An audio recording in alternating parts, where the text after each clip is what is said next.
안녕하십니까. 이병기 선교사입니다.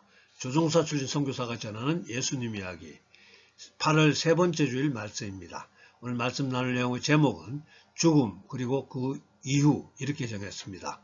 성경 말씀은 히브리서 9장 27절로 한 번 죽는 것은 사람에게 정해진 것이요 그 후에는 심판이 있으리니. 몇 년 전에 친한 친구 장로님과 대화하던 중에 그분이 죽음학을 공부하셨다 하기에 죽음학이 뭔가 궁금해서 찾아보니까 여러 가지 동영상이 나와 있었습니다.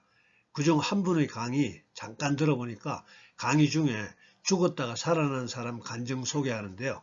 모두 윤회했던 경험을 소개하고 있었습니다. 즉 죽으면 살았을 때에 착했던 성적표대로 윤회하는 것이니까 착하게 살아야 된다, 그런 말입니다. 물론 모든 죽음학 강사님들이 윤회를 주장하는 건 아니겠지만 이건 성경에서 말하는 죽음이 아니기 때문에 제가 오늘 말씀 이렇게 준비했습니다. 사람은 죽으면 어떻게 되는가? 죽음 이후에 무엇이 우리를 기다리고 있는가? 이거 정말 중요하죠. 많은 사람들 중에서 일부는 죽음 이후 아무것도 없다. 인간은 소멸된다. 이렇게 생각합니다. 죽음 이후에 소멸된다는 것이 맞다면 우리 인간이 동물과 다름없겠죠. 이 세상은 동물농장이고 우리의 삶은 아프리카 초원의 약육강식의 상태로 도입될 겁니다. 공산주의를 신봉하는 유물론자들이 보통 이렇게 생각합니다. 공산주의는 나쁜 사상이죠. 절대로 공산주의 편들지 마시기 바랍니다. 다시 죽음이라는 주제로 돌아갑니다. 흥미롭게도 죽음 이후에 소멸을 믿는 사람들도 죽음 앞에서는 두려움을 갖게 됩니다. 소멸된다는데 뭐 두려울 게 뭐 있겠습니까? 그런데 죽음을 두려워하는 이유는 본능적으로 죽음 이후에 어떤 세계가 있음을 감지하고 있기 때문이고요. 또 어떤 세계가 죽음 이후에 있을 것 같은 그 이유는 하나님께서 사람들에게 영혼을 사모하는 마음을 주셨기 때문입니다. 다음으로는 힌두교와 불교에서 주장하는 윤회 사상은 죽음 이후에 다른 형태로 다시 세상에 태어난다는 개념입니다. 우리가 지금 현재 어떻게 사는가에 따라서 고차원적인 생물 또는 저차원적인 생물로 환생한다고 합니다. 그렇다면 저차원적인 생물체인 곤충들이 어떻게 하면 다시 사람으로 태어나겠습니까? 저는 제 주위에 허다하게 많은 곤충들이 자기 본능에 충실하게 사는 것은 봤지만 의지를 가지고 착하게 살아서 다음 세상에는 반드시 인간으로 태어나야 되겠다 하는 그런 곤충은 본 적이 없습니다. 즉 착하게 살려고 노력하는 나비나 모기 본 적이 있습니까? 또 환생을 말하는 분들은 전생이라는 표현도 자주 사용하는데요. 예전에 TV를 통해서 전생체험이라는 것을 하면서 최면술을 이용해서 사람을 최면생 상태로 만들고 그 사람의 전생을 끄집어내서 무슨 을지문덕 장군을 했다느니 또 무슨 평강공주를 했다느니 하면서 관심을 끌게 하는 프로그램 본 적이 있습니다. 무속이나 다름없죠. 귀신들이 장난입니다. 전생은 결코 존재하지 않습니다. 성경에 의하면 하나님의 명령을 거역하고 선악과를 따먹은 아담에게 하나님이 이렇게 명령하셨습니다. 내가 흙으로 돌아갈 때까지 얼굴에 땀을 흘려야 먹을 것을 먹으리니 내가 그것에서 취함을 입었습니다. 너는 흙이니 흙으로 돌아갈 것이니라 하시니라. 우리의 육신은 시간이 지나면 다시 그냥 흙으로 돌아가야 합니다. 하나님이 특별히 불어넣어 주신 생명은, 즉 영혼은 하나님께로 다시 돌아가야 합니다. 여호와 하나님이 땅의 흙으로 사람을 지으시고 생기를 그 코에 불어넣으시니 사람이 생명이 되니라. 하나님이 불어넣어 주신 영은 다시 하나님께로 돌아가야 합니다. 다음으로는 죽은 사람이 귀신이 되어서 이 세상을 떠돌아다닌다고 주장하는 사람들도 있습니다. 그래서 제사장 차려놓고 죽은 조상에게 절하면서 제사 열심히 잘하는 것을 효도라고 했습니다. 제사는 조상이 아닌 귀신에게 경배하며 음식 바치는 행위인데요.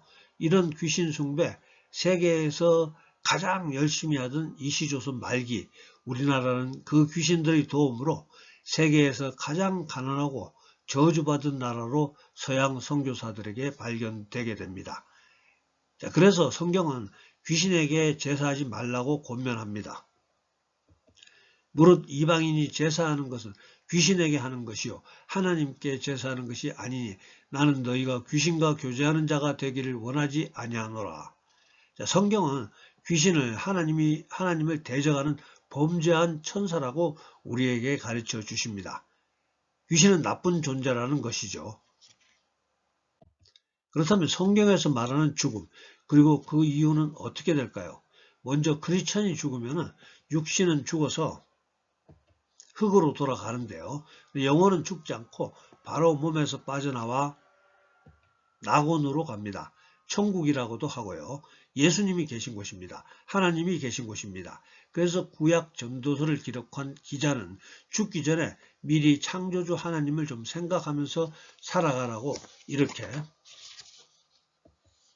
흙은 여전히 땅으로 돌아가고 영은 그것을 주신 하나님께로 돌아가기 전에 기억하라. 그러니까 우리들이 죽기 전에 우리 자신이 죽게 되면은 하나님을 만나야 하는 것을 생각하면서 즉 하나님의 뜻에 순종하는 삶, 즉 하나님이 가르쳐 주신 대로 살도록 노력하라는 뜻으로 받아들이면 되겠습니다.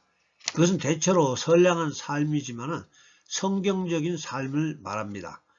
예를 들어서 이제 세상은 얼마 있지 않으면 동성애가 진정한 사랑이라고 결정할지 모르겠습니다. 그러나 하나님이 성경을 통해서 동성애가 악한 것이라고 했기 때문에 동성애는 악한 것입니다. 예를 들어 돌아가신 부모님에게 효도하고 싶어서 제사 드리고 싶더라도 그것은 귀신과 교제하는 행동이라고 성경에 기록되어 있으면 하지 말아야 된다는 말씀입니다.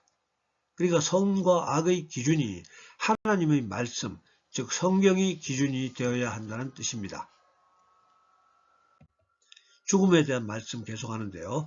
예수님이 십자가에서 고통받고 있을 때 오른편의 강도가 예수님께 자기를 불쌍히 여겨달라고 부탁을 드렸고 그때 예수님 말씀입니다. 예수께서 이르시되 내가 진실로 내게 이르노니 오늘 내가 나와 함께 낙원에 있으리라 하시니라. 이렇게 우리 육신이 흙으로 돌아가고 육체에서 분리된 우리의 영혼은 낙원으로 가게 되고요. 그곳에서 행복하게 지내다가 세상 마지막 때 예수님이 이 땅에 재림하시는 시간이 되면은 우리는 예수님과 같은 부활의 몸을 입고 예수님과 함께 영원한 천국을 누리는 것으로 말씀하고 있습니다. 자, 불신자도 죽게 되면 육체는 흙으로 돌아가고 영혼은 음부라는 곳으로 가서 괴로움을 겪어야 하는 것으로 소개하고 있는데요. 예수님 설교 중에 한 부분 소개하겠습니다. 부자와 나사로 이야기 많이 들어보셨죠? 부자는 날마다 맛있는 음식 배불리 먹으며 행복하게 살았고요. 거지 나사로는 부자의 상에서 떨어진 음식으로 허기를 채우며 살다가 둘 다 죽었습니다. 거지 나사로는 천사들의 안내를 받아서 아브라함이 있는 낙원으로 들어가게 되고요. 부자는 음부로 들어갔다고 말씀하고 있습니다. 음부에 있던 부자가 낙원에 있는 아브라함과 나사로를 보게 되는데요. 부자가 아브라함을 불러 소리 지릅니다. 아버지 아브라함이여 나를 긍휼히 여기사 나사로를 보내어 그 손가락 끝에 물을 찍어 내 혀를 서늘하게 하소서. 내가 이 불꽃 가운데서 괴로워하나이다. 물론 아브라함은 부자의 부탁을 거절합니다. 낙원과 음부는 서로 왔다 갔다 하거나 물건을 보내거나 받을 수 없다고 합니다. 예수님의 이 이야기는 당시 유대인들이 쉽게 이해할 수 있는 수준에서 예수님이 인간의 죽음 이유에 대해서 소개하고 있는 것으로 생각하면 되겠습니다. 즉 죽고 나서 아브라함의 품과 같이 평안한 곳으로 가는 사람이 있고 또 부자와 같이 입술도 죽일 수 없는 심한 갈증과 뜨거운 열기가 있는 음부로 가야 하는 사람이 있다는 것입니다. 그러나 음부에서 고통받던 영혼도 예수님이 세상에 재림하시게 되면 부활의 육체로 옷을 입고 예수님이 심판대 앞에 다시 섰다가 마지막으로 영원한 불못으로 들어가게 된다고 성경은 소개하고 있습니다.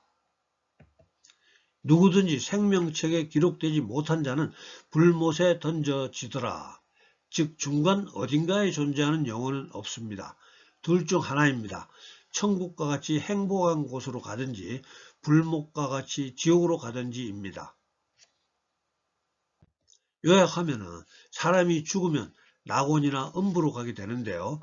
그러다가 마지막에 예수님 재림하시게 되면 그때까지 죽었던 모든 영혼들은 다시 예수님 앞에 서서 다시 심판을 받고 천국과 지옥으로 가게 된다는 것이 성경이 우리에게 알려주는 죽음입니다.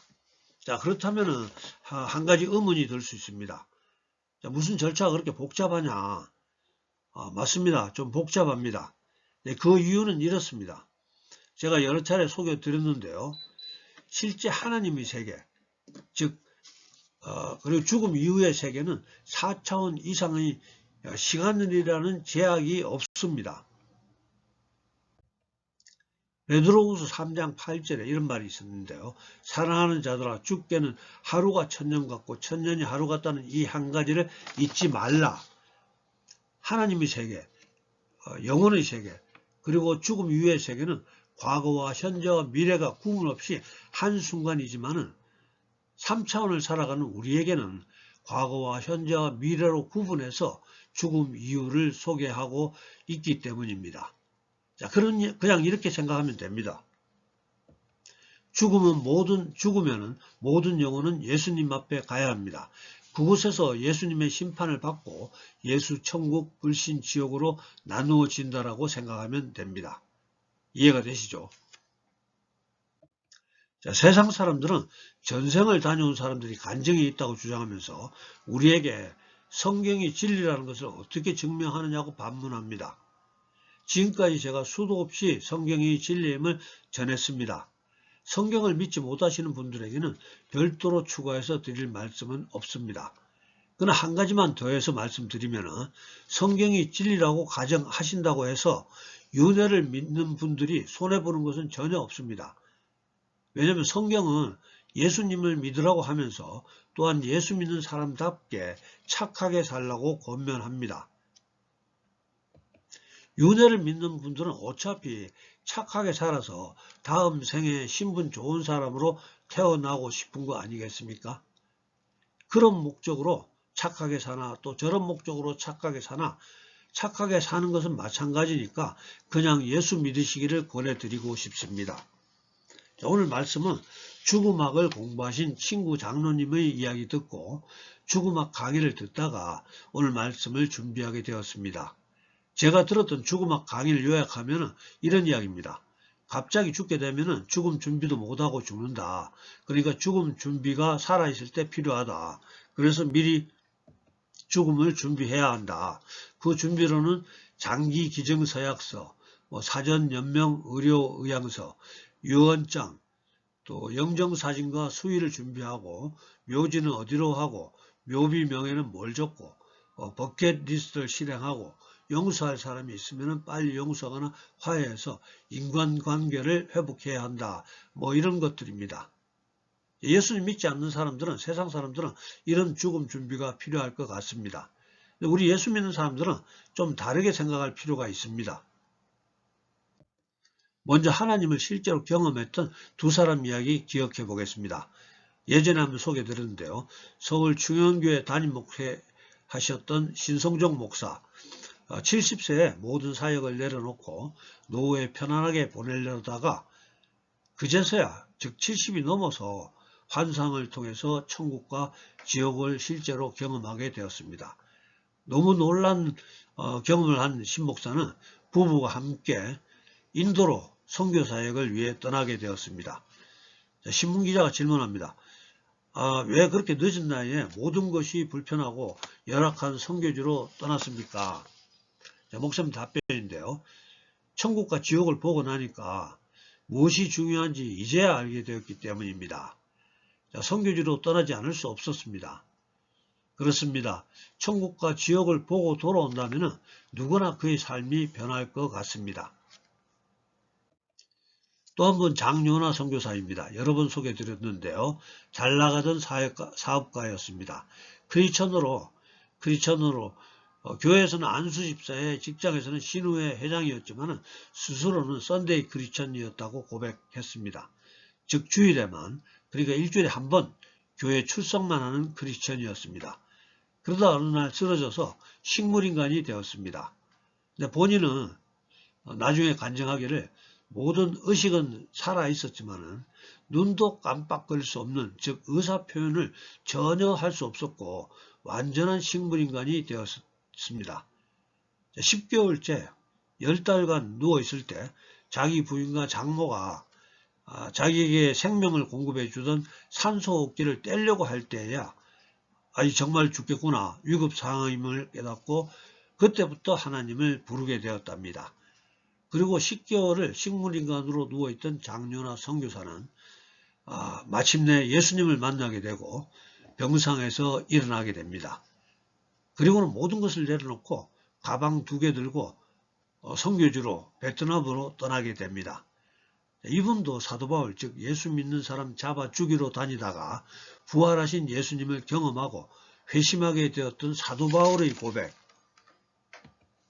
빌립보서 3장 7절에서 9절, 무엇이든지 내게 유익하던 것을 내가 그리스도를 위하여 다 해로 여길 뿐더러 또한 모든 것을 해로 여기면 내 주 그리스도 예수를 아는 지식이 가장 고상하기 때문이라.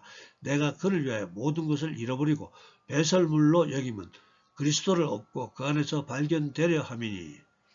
즉 예수님 만나보니까 예수님 외에는 모든 것이 배설물 수준이더라 라는 겁니다. 돈과 명예, 권력, 인간관계 다 마찬가지. 그래서 가족까지도 하나님께 맡기고 예수님을 전하기 위해서 베트남으로 떠나버립니다. 예수님의 마지막 명령, 예수님의 지상명령이라고도 하는데요. 그레이트 커미션이라고 합니다.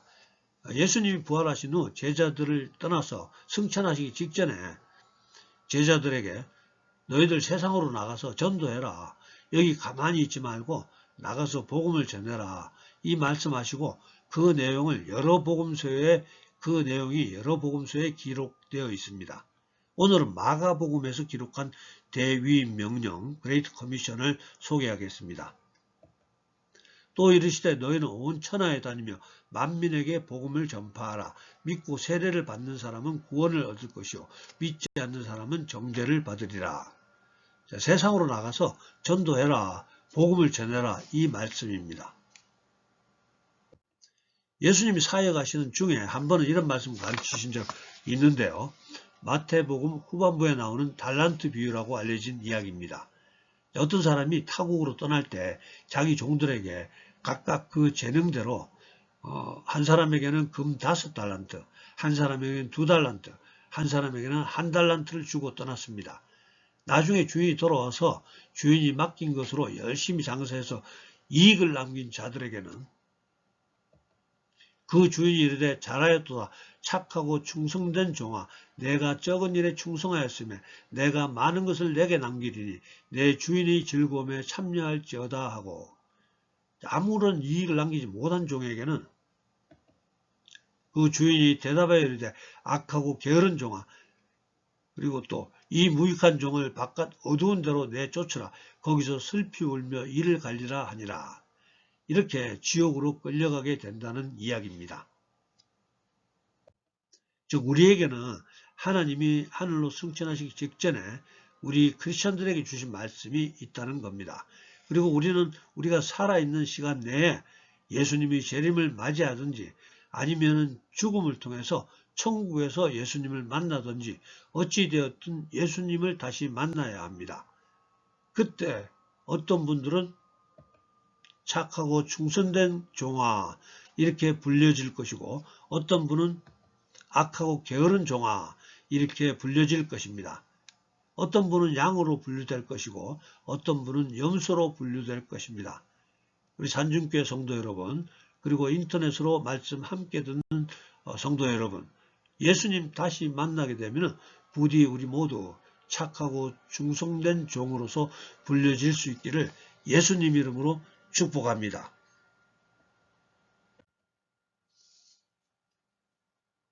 사랑 안에 풍성하신 아버지 하나님, 오늘도 사랑하는 주의 자녀들 불러주시고 또 함께 예배드릴 수 있게 하심을 감사합니다.